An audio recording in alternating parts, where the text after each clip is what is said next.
Salam untuk kita semuanya, berjumpa lagi dengan saya di channel Aritella Tutorial, tempat kita untuk berbagi informasi seputar informasi pendidikan dan informasi guru, serta informasi honorer dan informasi lain yang ada hubungannya dengan dunia pendidikan dan guru dan dunia honorer atau informasi yang relevan.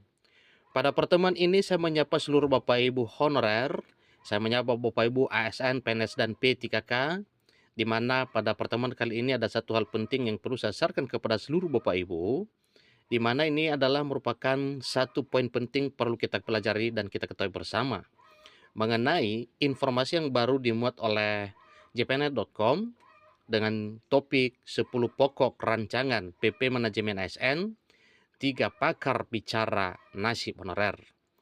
Nah, Bapak Ibu, terkait dengan informasi ini, sebagaimana kita ketahui bersama bahwa telah dimulai oleh pemerintah untuk melakukan uji publik terhadap peraturan pemerintah, ya, di mana awalnya adalah dari rancangan peraturan pemerintah tentang manajemen ASN yang nantinya setelah layak uji maka jelas akan disahkan menjadi peraturan pemerintah. Nah, Bapak Ibu, terkait dengan hal itu tentunya kita berpatokan pada apa yang telah disampaikan sebelumnya bahwa walaupun Undang-Undang ASN Nomor 20 Tahun 2023 telah disahkan, tetapi yang mengatur mekanisme dan detailnya atau peraturan pemerintah pelaksananya itu yang sedang diuji cobakan atau diuji publik oleh pemerintah saat ini. Nah, Bapak Ibu, tentunya kita juga ingin tahu apa yang disampaikan oleh para pakar ini mengenai nasib honorer di dalam 10 pokok RPP Manajemen ASN.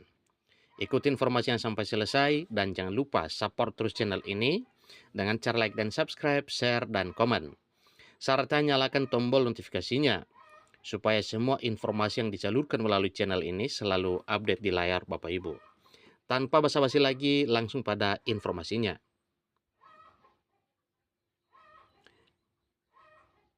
cpnn.com Jakarta menyampaikan satu informasi terkait dengan 10 poin penting dalam RPP Manajemen ASN. Kementerian Penanggulangan Aparatur Negara dan Reformasi Birokrasi (PAN-RB) menggelar rapat pembahasan rancangan peraturan pemerintah manajemen ASN di Jakarta pada Kamis 20 Juni 2024. Rapat dipimpin PLT Deputi Bidang SDM Aparatur Kementerian PAN-RB Abdul Hakim, dihadiri tim independen reformasi birokrasi nasional TI-RBN, akademisi, dan komite pengarah reformasi birokrasi nasional. Rapat kali ini bertujuan untuk menghimpun masukan dan tanggapan dari berbagai pemangku kepentingan sebagai bagian dari uji publik rancangan peraturan pemerintah tentang manajemen aparatur sipil negara. Hadir pada pembahasan tersebut secara daring maupun luring Sekretaris Kementerian PAN-RB Rini Widiantini, Ketua TI-RBN Sony Sumarsono, serta para anggota TI-RBN yaitu Eva Sundari, Budi Setiono, serta Wila Supriyadi. Dari kalangan akademisi, hadir dosen Fakultas Ilmu Sosial dan Ilmu Politik UIN, Sarif Hidayatullah, Abakir Ihsan. Hadir juga Sekretaris Eksekutif Komite Pengarah Reformasi Birokrasi Nasional Eko Prasojo. Badan Kepegawaian Negara atau BKN, serta Lembaga Administrasi Negara atau LAN juga ikut dalam rapat pembahasan RPP Manajemen ASN tersebut. Nantinya, tahapan selanjutnya yakni uji publik rancangan peraturan pemerintah tentang manajemen ASN, masukan dan tanggapan dari berbagai pemangku kepentingan kita perlukan untuk pengayaan substansi sebagai bagian dari uji publik RPP Manajemen ASN, agar peraturan pemerintah yang dihasilkan nanti jauh lebih komprehensif lagi, ujar Menpan RB Abdullah Azwar Anas, dikutip dari keterangan resmi Humas Kemenpan RB. PLT Deputi Bidang SDM Aparatur Kementerian PAN-RB Abdul Hakim menyebutkan bahwa terdapat 10 pokok-pokok pengaturan dalam RPP Manajemen ASN, yakni yang pertama, penguatan azas, nilai, kode etik, dan perilaku. Yang kedua, jenis dan kedudukan ASN. Yang berikutnya Bapak Ibu, yaitu penguatan budaya kerja dan citra institusi. Yang keempat, resiprokal jabatan ASN, TNI, dan Polri. Yang kelima yaitu pengembangan karir dan talenta. Yang keenam, perencanaan kebutuhan dan pengadaan. Yang ketujuh, jabatan ASN. Kedelapan, digitalisasi manajemen ASN. Kesembilan, pengelolaan kinerja. Yang kesepuluh, sistem penghargaan dan pengakuan. Hakim menjelaskan bahwa pemerintah sudah melakukan rangkaian pembahasan panitia antar kementerian atau lembaga pemerintah non-kementerian LPNK penyusunan RPP Manajemen Aparatur Sipil Negara.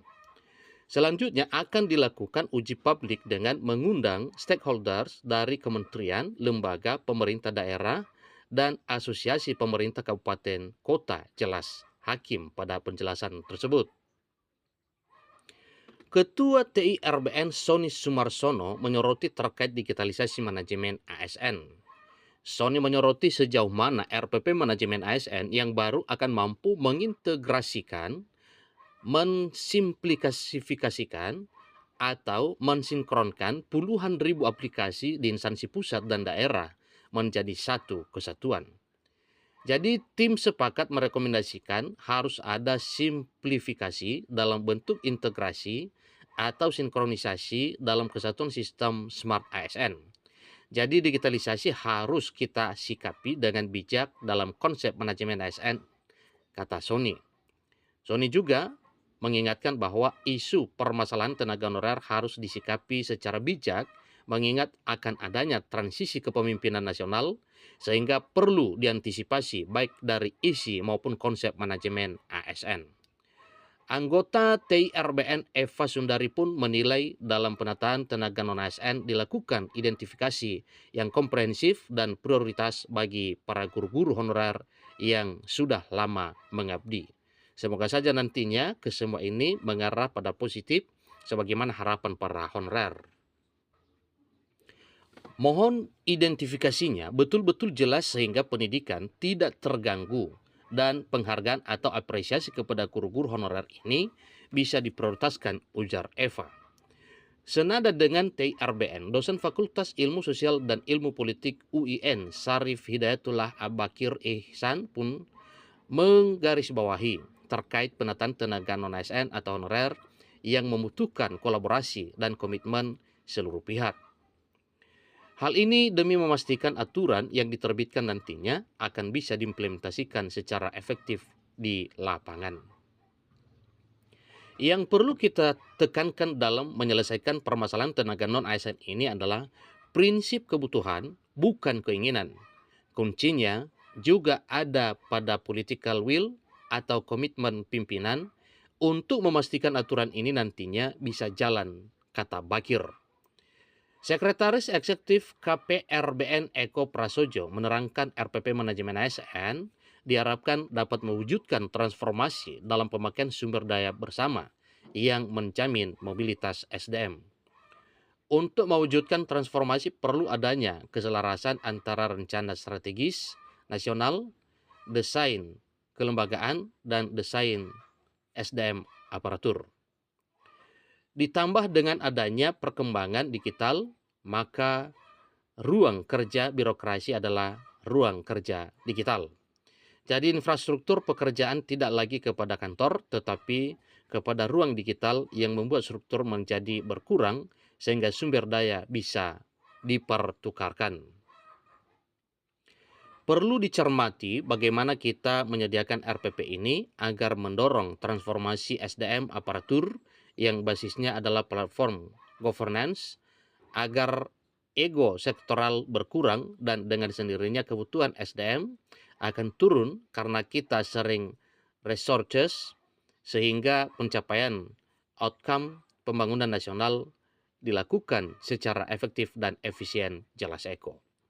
Jadi perlu diketahui bahwa pembahasan rancangan PP Manajemen ASN sudah memasuki tahapan-tahapan akhir. Nantinya setelah uji publik akan dilakukan harmonisasi dan selanjutnya PP Manajemen ASN yang ditunggu jutaan honorer ini bisa diterbitkan.